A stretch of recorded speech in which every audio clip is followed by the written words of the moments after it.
Good morning, good afternoon, good evening, wherever you are, whatever you're doing, and welcome to another episode of the Daily Red for Anfield Index. It is Saturday, the 25th of October, and all the focus is almost till later, isn't it? Because at 8 p.m. tonight at the G-Tech, Liverpool are back in action against Brentford away. A tough team, a tough game, and despite the fact it was a great result against Frankfurt in the Champions League the other night, a 5-1 away victory will always be welcome.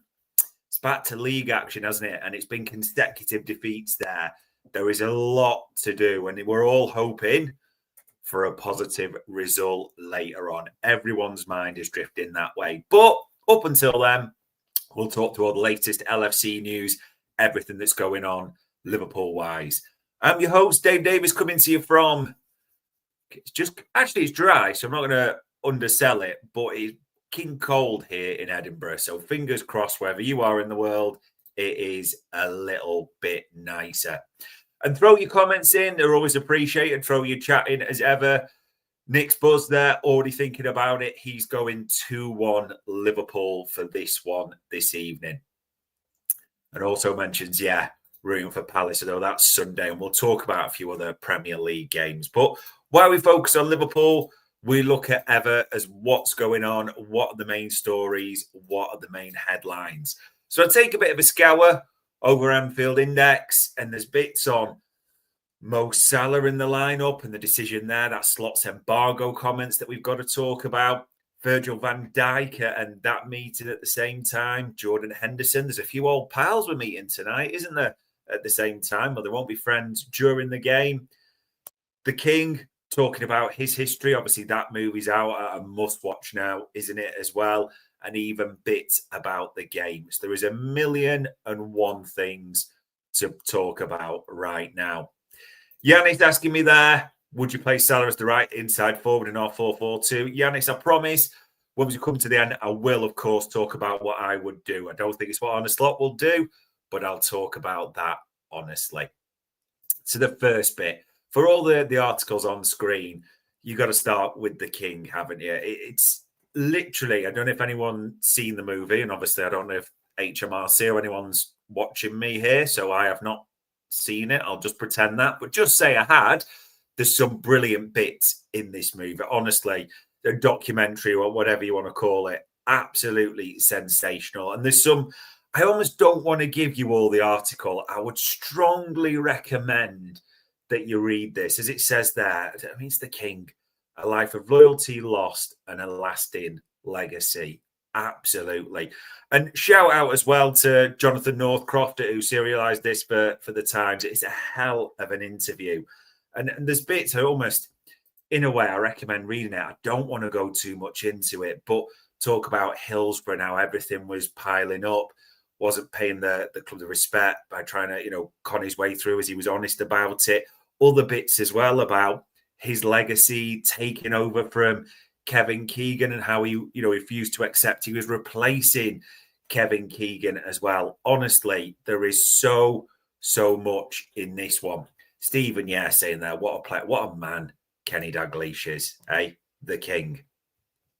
Just in terms of modern day references as well, was quite positive around Alexander Isak as well. As you'd expect him to be. He will come good in the end. He just needs like the other bit of signings, it takes a bit of time. So if you're only going to read one, I'd recommend reading them all, of course, but this one from the King, absolutely sensational. Genuinely, it is. There are other bits on Anfield Index as well, because, Kenny's interviews are just sensational. But another one that we've got for you as well, Marcus Babbel. Do you remember the man who used to be, I think he was a free signing, wasn't he, by Gerard Houllier from Bayern Munich? He left back in the day. Obviously part of that team that won the treble right back with Oncho and Hoopier. And then unfortunately, obviously illness and other things from there in his life. But we managed to get hold of Marcus Babbel. He managed to talk at length on A Million and One Things Liverpool. And the passion really shone through from him at the same time. So naturally, question will be, what did Marcus Babbel talk about. Well, we had to ask him about fullbacks, didn't we? Because that's what he was for us, where he played.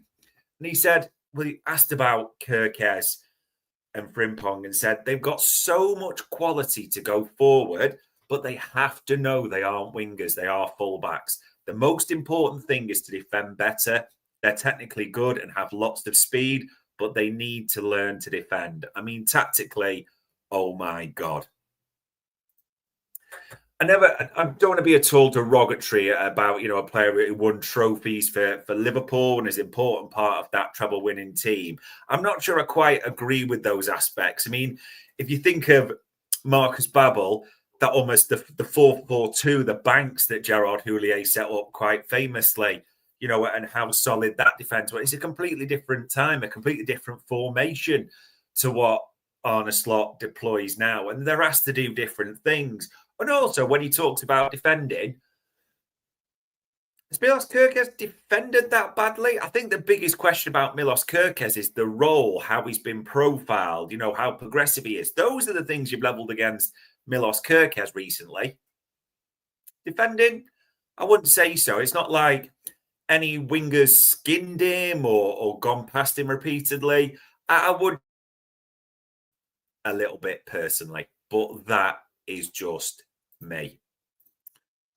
One thing I really liked that Marcus Babbel said, this bit around Dominic Szoboszlai. He said he's in top form. For me, he's Liverpool's best player right now. Consistently brings top performances. He works hard.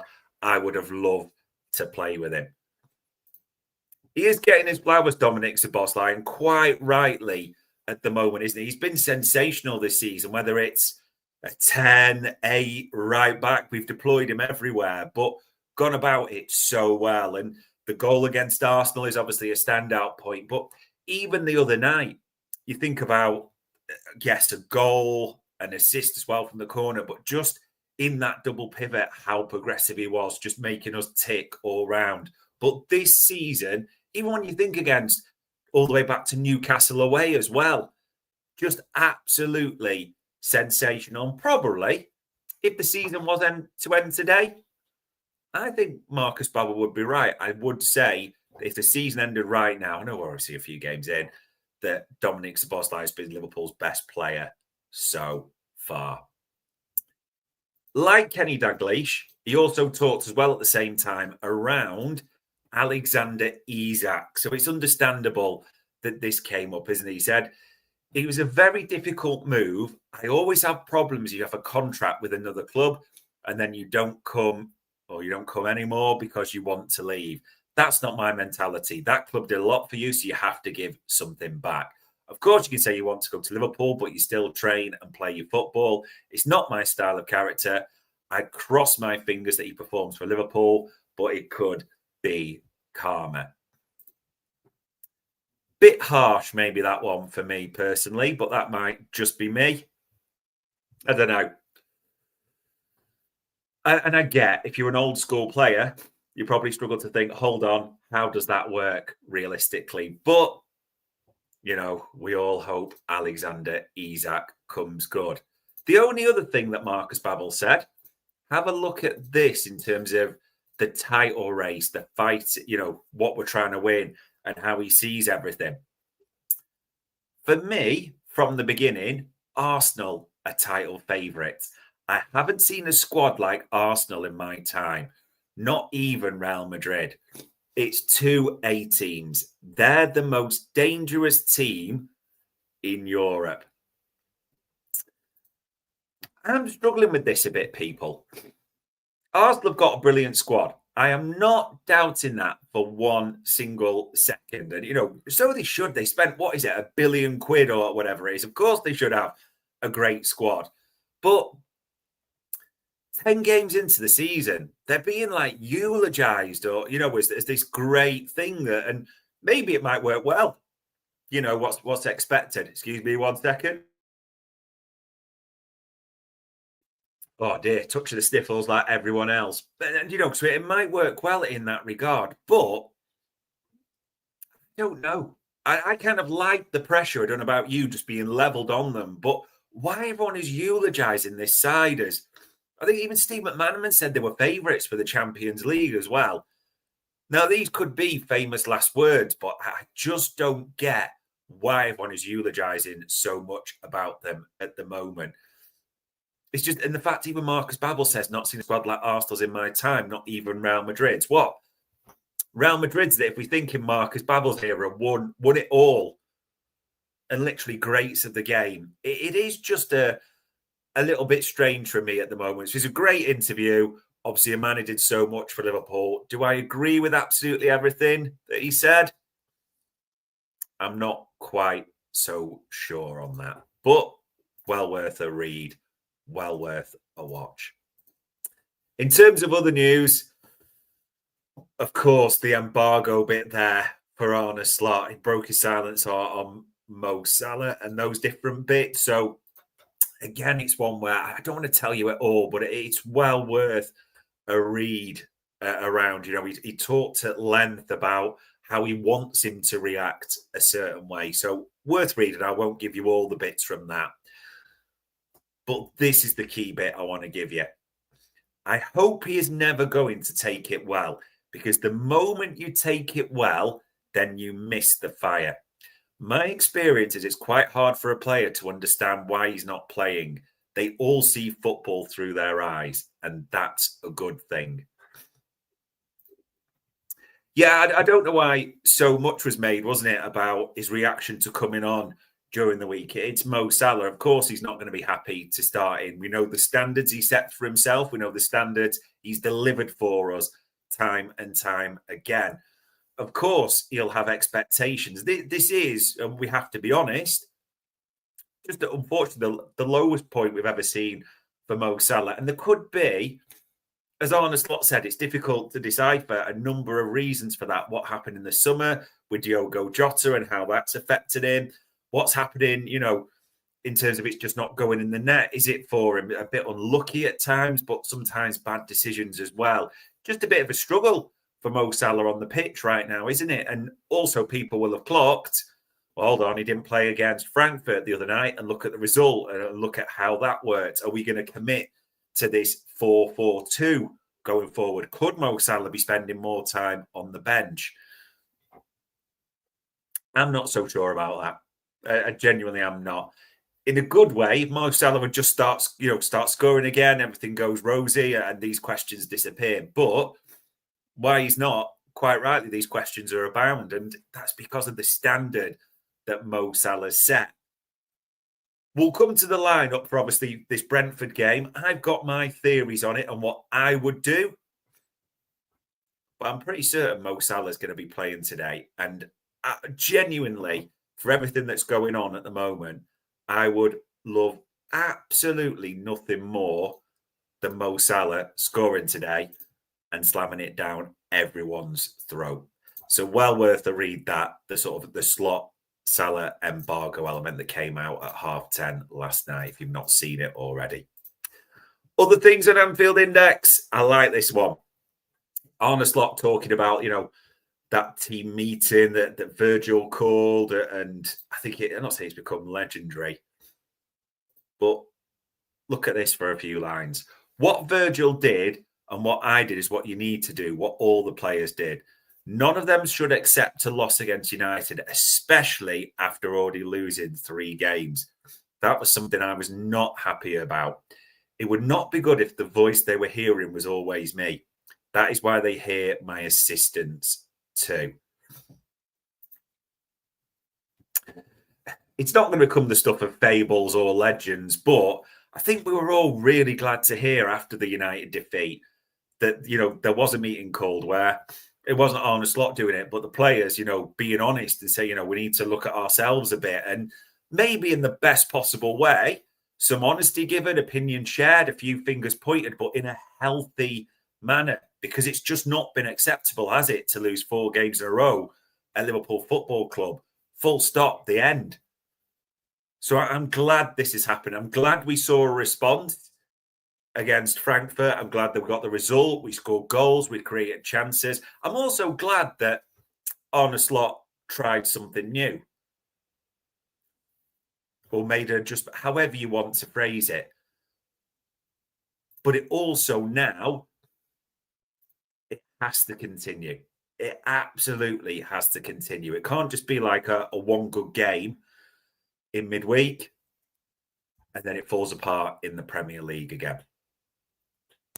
Because make no mistake about it, people, this game is absolutely massive. It's great that we got a result in Frankfurt and the Champions League campaign looks back on course. If you look at the table and the fixtures, but the Premier League is still what it's about. And if you look at the table, which we will have a glance at shortly, you can see underselling it, overplaying it. I think this game is massive. This is to almost, say, stop the rot, but just course correction more than anything. So there's a lot to talk about with Brentford ahead at 8 o'clock tonight. Just in case you did miss it at all, let's just have a listen to what Arne Slot said around injuries and updates that way. Well, is he ready to come back? And how far away is Alisson? Jeremy is not in a good place. What I mean with that is that he's definitely not going to play today, tomorrow, or next week. Hamstring injury, so that's going to take a while. Alex, not too bad. Question mark for the weekend, and so let's see where he is then.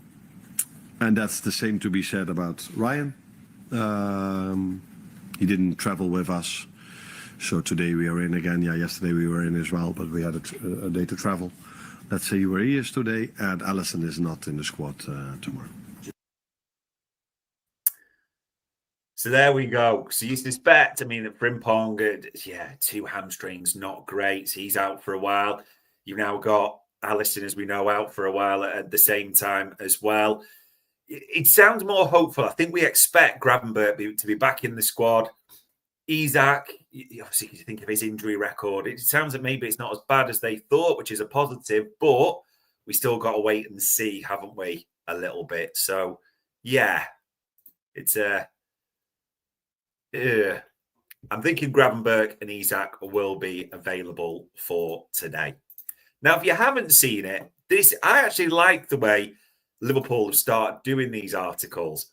They do a little stats preview and stats you want to know if this is your thing about both sides. So there's a lot of good things. I mean, as it says, Virgil is in line to captain Liverpool for the 150th time today. Double birthdays as well. Chiesa's 28 today. Dominic Szoboszlai's 25. Hopefully it's a happy birthday in terms of a result for this. Also, Robbo, this will be his 350th game for Liverpool if he does make an appearance. Liverpool's record, as they also say, isn't bad against Brentford. It started okay, but Brentford have now lost each of their last 5 games against the Reds. So hopefully, I like those stats. That will continue. In terms of, say, the stats for output as well, we've got 14 goals compared to their 11 in the league, 36 shots on target compared to their 32. No surprise here. Their shooting accuracy is 53.3. Ours is 41.9. I mean, that says it all, doesn't it? Brentford have got a higher shooting accuracy in double figures in percentage terms than us, which has been the story of our season, hasn't it? The 2 elements of conceding cheap goals quite often by set pieces and not taking our chances. So the fact Brentford have got, over 10% says it all, doesn't it, really? There's also a lot of, let's say, call it a reunion. We'll go with that, won't we? And Arne Slot was talking about some of those players in this press conference. So Jordan Henderson, of course, was always going to come up, always going to get mentioned. As he said, in Holland, they can't stop talking about how much Ajax is missing Jordan Henderson. So that tells you how important he was for Ajax and how important he's been for Liverpool and how important he is now for Brentford. He is a crucial player for them. And he is a legend of Liverpool Football Club, regardless of what anyone says. You look at the trophies that he's lifted, he's won, what's on his CV. But, we're in brass tacks, Jordan Henderson's well past his peak. And it should be something that we're looking at today, shouldn't it? winning the midfield battle against Jordan Henderson, who even under Jurgen Klopp, as Klopp was honest at the time, was saying, his role would have diminished in that regard. So it should be something Liverpool are looking to get joy in today, that midfield area. That's not being derogatory of the former skipper at all. And it's definitely not being derogatory to talk about another former Liverpool player that Arne Slot mentioned, Caoimhin Kelleher, saying, in general, I don't think it's a healthy situation for a player to be on the bench for longer than a year. He felt it was time for him to start playing, and he's shown that he's right. I'm glad Caoimhin's having a good time at Brentford. I'm glad he's playing regularly. He deserves it, although people will argue they've shipped 12 goals in their time so far, but looks good for them from the bits I've seen anyway. And also, it's right. It wasn't a healthy situation for him to stay there. He's too old to be sort of a young number two who never plays. Too good to be a young number two that never plays at the same time as well. It's interesting, though, he said, I don't think it's a healthy situation for someone to spend longer than a year on the bench. Maybe Arne Slot should just be applying that logic to Federico Chiesa. And I'm not saying he should be playing by any means, but maybe the likes of Endo might have something to say about that. Although, it's Arne Slot saying it. You never know what gets discussed behind closed doors, do you? In terms of this one, it's a weird day today with the Premier League because they had a Friday night game. Did you clock that? So Leeds beat West Ham 2-1. There's 4 games today, but there's no 12:30, which is a bit annoying, personally. So Chelsea Sunderland at 3, Newcastle Fulham at 3. Good advertiser before the big game. United Brighton on the Sky at 5:30. Before this one, remember, 8 o'clock TNT in the UK. I have no idea at all about overseas channels, so don't even ask me about that. In terms of how the league table's looking at the moment, it's another reason, isn't it? We are 4 points off the top. It is quite congested up there, isn't it, as well? I mean, Liverpool are in 4th on 15 points, but 11th place Aston Villa are only 3 points behind. So if you don't get a positive result, it can tumble a lot, can't it, quite quickly. So it just, honestly, it feels a massive game, especially with how form and everything's worked out. A real chance to, as I called it before, correct the course. Now, in terms of the lineup, because a few people have been asking about this and you're having your own conversations in the chat panel, everyone's got their thoughts, absolutely entitled to them. There's the first thing to say about, I suppose, the formation, isn't there, in this one? We saw 4-4-2 in midweek against Frankfurt. And the question is now, is that like a newer formation? Is that just a horses for courses situation where we just used it because Frankfurt, Champions League, try something new, they couldn't defend for Toffee, etc., etc.? Is he going to revert to type more in this one? That's the first thing to answer.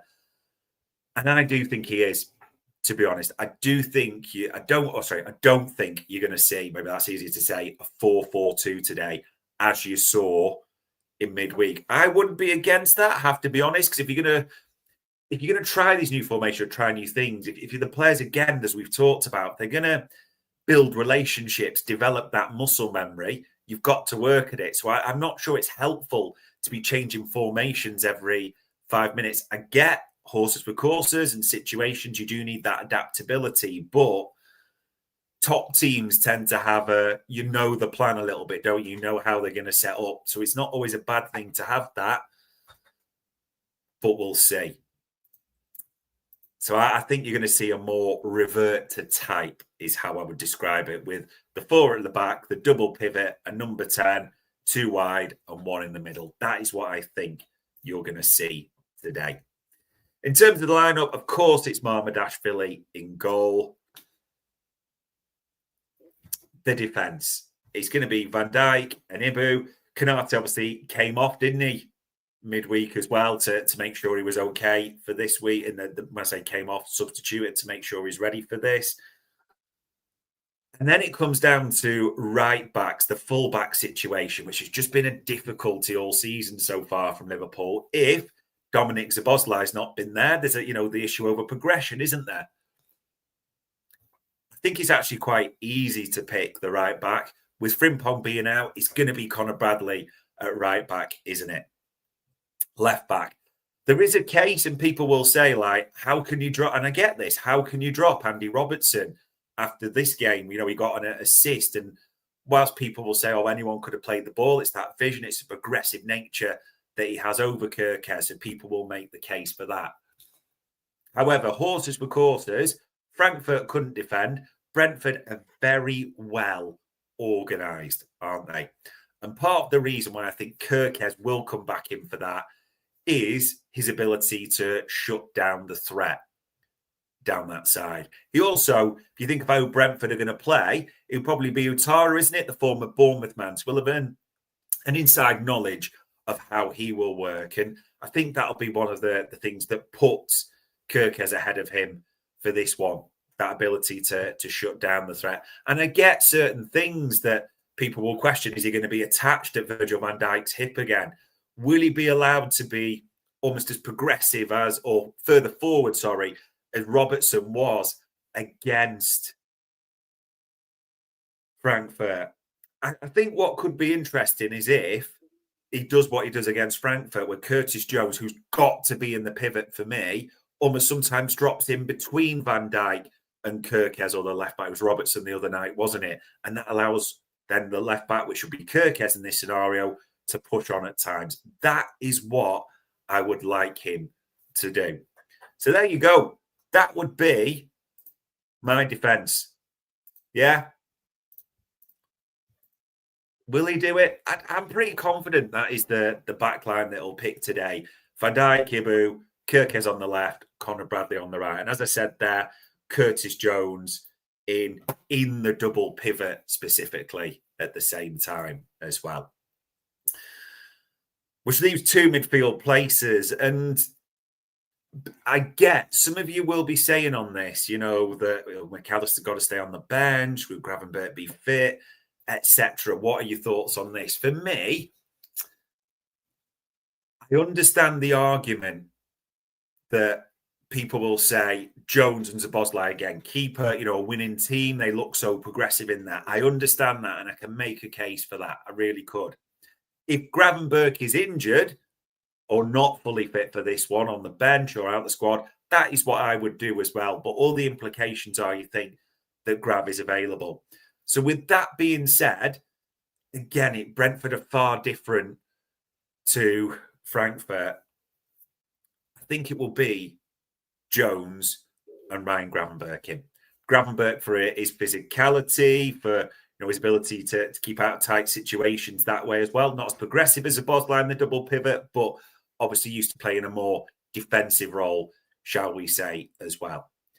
But then Dominic Szoboszlai, of course, has to be in the team sheet, without doubt. So I think he will play a bit like last season and a bit like what we saw against United. I do think Szoboszlai will be in the 10, tasked with, pressing from the front, and almost on a slot thinking I'll have Jones, Gravenberch and Szoboszlai, the best legs, the best engines, if you want to call it that, in midfield for a game where it will be physical and a team that's difficult to play against in Brentford. And I can't make a case for Alexis McAllister. He did okay when he came on, didn't he? But I can't make a case for Alexis McAllister being in there. Mezzi Aquatic saying, I don't want to see Kerkez in this or Maka. I do think you'll be seeing Kerkez, have to be honest, in this. I understand why, but I don't want to see Alexis McAllister either. Which then brings it to the forward line, because all of a sudden you've got 6, maybe 7 fit attackers that could go in there. And who are you picking?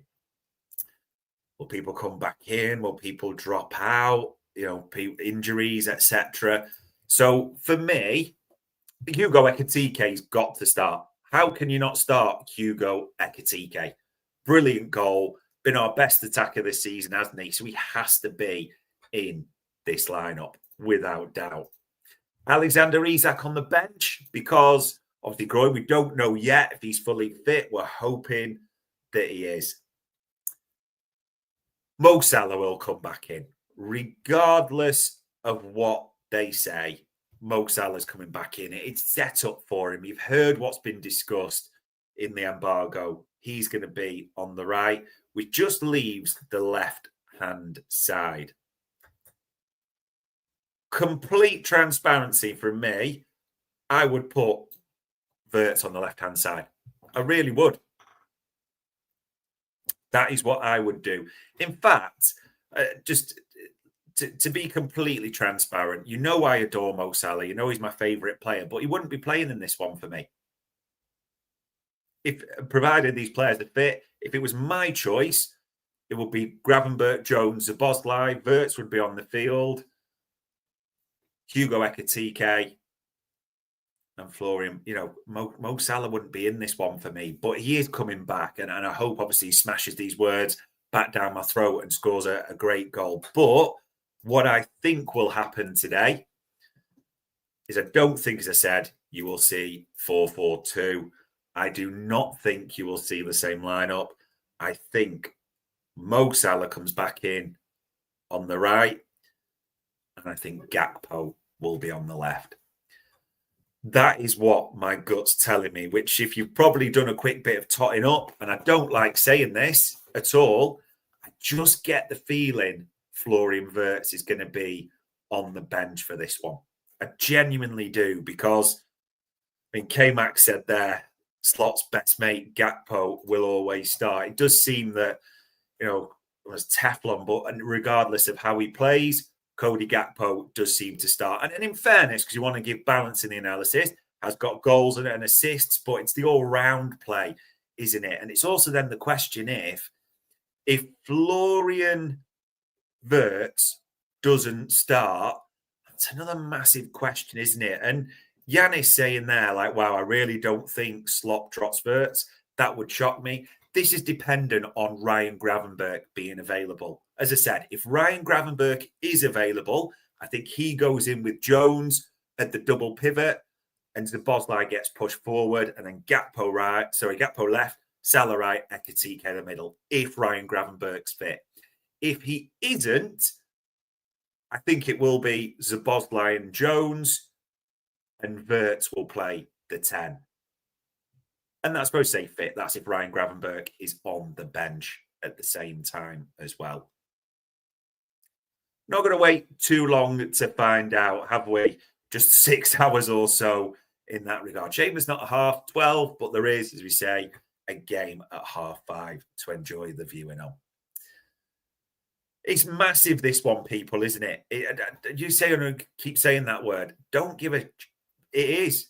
You have to arrest these results in the league. You have to be able to show that Frankfurt wasn't just a case, it's the Champions League, a different competition where you were playing a team that, you know, couldn't defend for toffee. There's a team worse than us from set pieces, as Frankfurt proved.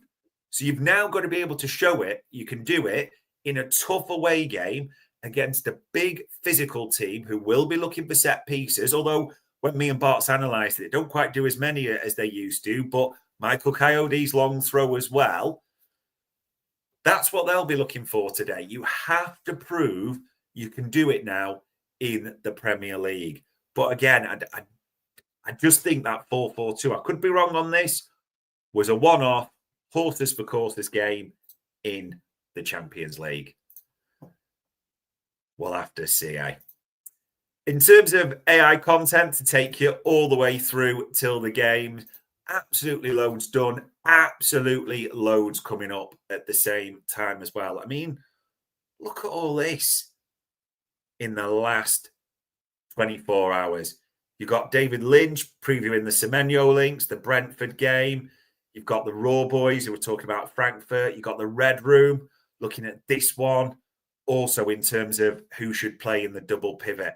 Me and Bart were looking at the latest links with Semenyo, various players, Minter also being mentioned. Me and Bart's previewing on Stat Me Up Brentford this one. And the Up Boys were out as well, talking about the analysis of what's been well, what's not been so good this season as well, and Szoboszlai and Jones in midfield. Yeah, plenty of content all the way through for you up until then. Even post-match, ladies and gents, you'll have, obviously, Young Jack doing his build-up to the game with the watch-along all the way through. Post-match, you'll have the Raw Boys, so Dave, Trev, whoever's joining them. Even Gags will be doing his normal show. I know Grizz is joining him for almost like a Red Room post-match special as well. So we have got you covered all the way through to game time and beyond. Yeah? Let's just hope it's a positive. I don't think we can undersell this. I don't really care if you think I'm overplaying it either. If you win this, it feels like it's a course correction. It's not fully back on track, but it's things starting to go the wrong way. If it doesn't, batten down the hatches because, yeah, there'll be big, big questions to answer. Hopefully, when you're next watching, when you're next listening, it is a great course correction. I'll keep using that phrase because I can't think of anything better at this point. Thank you for the comments as ever. Thank you for sharing your opinions. That's what life's all about, eh? But when we watch the Reds later, hopefully it is a good Saturday night, Divock Origi style. On Saturday, the 25th of October, that was another Daily Red for Anfield Index.